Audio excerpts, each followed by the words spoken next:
This is Sports Weekend Update with Joe Harworth, Will O'Toole, and Dan Johnson.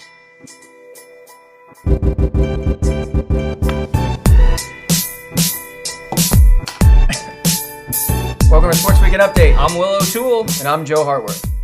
Alleged gambler and greatest baseball hitter of all time, Pete Rose, is back in the news. This time paying compliments to Yankee great Joe DiMaggio. Rose went on the radio with Mike Francesa and described DiMaggio as, "He was a penis with a man hanging from it."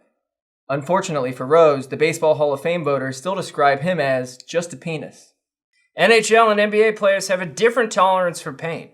Here's a list of injuries from the NBA Finals, all of which have led to players sitting out.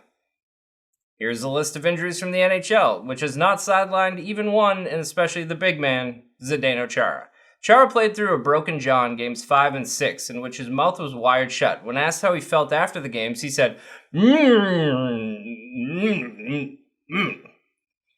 I was in high school, I was dumped 2 days before my senior prom. Aww. I asked several girls to go with me, and I was shot down by all of them. One of my friends, Nick Hobbs, also didn't have a date, but it never crossed their minds to go together. Because, that would have been fun. Fast forward a couple decades, and I would have been the most popular kid in school. Juju Smith-Schuster accepted an invite from high schooler Anthony Molinaro after Molinaro slid into his DMs and said that he didn't have a date because his girl broke up with him. One day, the two will look back at their Prom Kings Award and tell their kids, "Love is blind." Happy Pride, everyone. Happy Pride. This week, Brian France, ex-CEO of NASCAR with a face that only a mother could love, pled guilty to misdemeanor drunk driving stemming from an August 2018 arrest. According to the police report, cops say they also found oxycodone pain pills. To make matters even worse, France name-dropped President Trump during the arrest in an effort to skip the charges. Drunk driving, pain pills, name-dropping Trump, and they say NASCAR isn't for everyone. Florida Atlantic University head football coach Lane Kiffin is hoping that football runs in the family for his next recruiting class. Kiffin has successfully recruited Tariq Owens, son of Hall of Fame receiver Terrell Owens, Warren Sapp II, and Frank Gore Jr. Hopefully they live up to their fathers, and if they do, Frank Gore Jr. will have already had 3 children by week 1. Paul Pierce's nickname, The Truth, makes about as much sense as Ben Simmons wearing a shooting sleeve.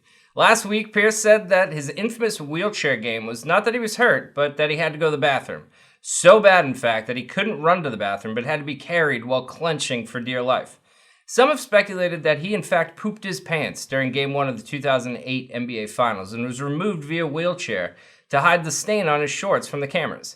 Hours later, Pierce retracted his statement and said that he, in fact, heard a pop and feared that it was an ACL tear. But I'm pretty sure he just left an O out, and he actually heard a poop. Rajon Rondo has broken the silence, speaking for all the youngins in the Lakers organization, saying that LeBron wanting to trade away the team for Anthony Davis took a toll on the younger guys. Rondo said, "Every guy on our team, LeBron was their favorite player growing up. Everyone had the shoes, his jersey. You're the biggest fan in the world. It's like you're playing with MJ, and then you get there, and it's like your mom and dad or the person that you looked up to and idolized doesn't want you. And then you have to go sitting, and it's in your gut, not knowing. Lakers, what happened to the good old days when it was showtime, and the only thing you had to worry about was which club you were going to celebrate and who not to sleep with?" Following his devastating loss to Andy Ruiz Jr., this week got a little bit better for Anthony Joshua. Former heavyweight champ and current titan of industry in the grilling world, George Foreman has offered to manage him. When asked if he was serious, Foreman said, "Absolutely, he needs someone like me." When the interview was over, George got up from his oversized armchair and took a long walk down to the pond on his property. The sun was shining, birds were chirping, an eagle flew overhead. Then, without warning, "George!" he yelled, and all 5 of his sons said, "Yeah, Dad." This week, the U.S. Open takes place at Pebble Beach in Monterey, California. As a warm-up, Phil Mickelson hit a hole-in-one at Jim Nance's Monterey mansion, and it goes without saying that this is the only hole filled on this property in the last 40 years. Golden State Warriors star Kevin Durant is listed as questionable for Game 5 of the NBA Finals. Also questionable, Kawhi Leonard's connection to humans.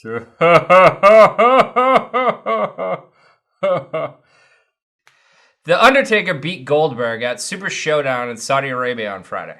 The Undertaker is 54. Goldberg's 52. This is like watching 2 old truck drivers get in a fight in the parking lot of a Waffle House. The only difference is you have to pay $80 for the pay-per-view, and you can't smell the sweat or the desperation. The Milwaukee Brewers minor league team has changed their name to the Wisconsin Udder-Tuggers, giving a new meaning to the term farm team. Oh, that's gross. The Pittsburgh Pirates celebrated a big win over the Atlanta Braves by having an epic costume party. The Buccos boarded the plane to Milwaukee dressed as their favorite superheroes. Some dressed as Deadpool, Batman, Spider-Man. One dude even thought Jesus was a superhero. Unfortunately, none of them dressed as professional baseball players, which is why they will remain in last place all season long. Jeffrey Esper woke up Friday morning like we all did, excited it was National Donut Day. Esper took his love for donuts to a different level.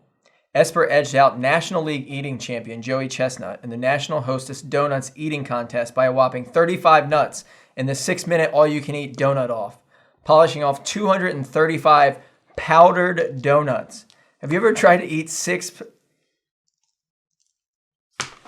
Mm-hmm.